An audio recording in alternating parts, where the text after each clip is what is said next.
আমরা কলেজে লেখাপড়া করি, অনেক হুজুরের বয়ান শুনে চোখের জেনা থেকে বেঁচে থাকার জন্য কলেজে গেলে কোনো মেয়েদের দিকে না তাকানোর চেষ্টা করি, কিন্তু অনেক মেয়ের আমাদের দিকে তাকিয়ে থাকে। এতে কি আমাদের গুনাহ হবে?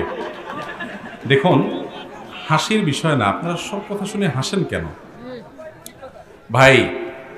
প্রশ্নটা খুবই প্রয়োজনীয় প্রশ্ন। আল্লাহ রাব্বুল আলামিন যে দৃষ্টিকে সংযত করতে বলেছেন, এই সংযত রাখার নির্দেশটা আমাদের অনেক ভাইয়েরা, অনেক বোনেরা মনে করেন শুধু পুরুষদের জন্য প্রযোজ্য।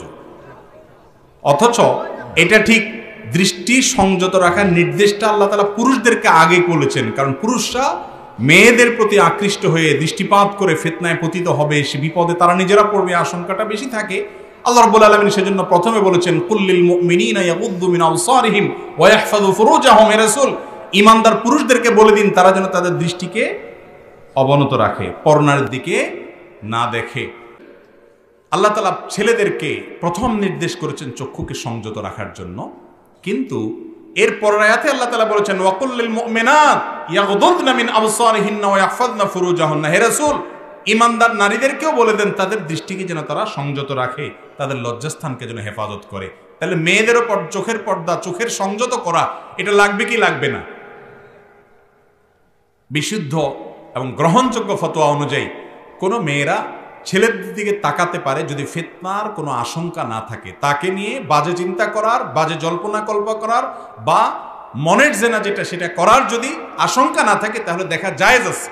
কিন্তু তাই বলে ফেল করে অনবরত দেখতে থাকা, প্রয়োজনে অপ্রয়োজনে, এবং বিশেষ করে যখন ওই হারাম চিন্তার জগৎ উন্মোচিত হয়, এরপরে যদি কোনো মেয়ে এরকম দৃষ্টিপাত করে, তাহলে সেক্ষেত্রে সেটা অবশ্যই গুনাহের আওতায় পড়বে, সেটা থেকে বেঁচে থাকতে হবে। এই যে উলামায়ে কেরামের আলোচনা প্রজেক্টরের মাধ্যমে প্রচার করা হয়, অনেক সময় ভিডিওগুলো ইউটিউবে যায়, ফেসবুকে যায়, সেখান থেকে আমাদের মা বোনরা দেখেন।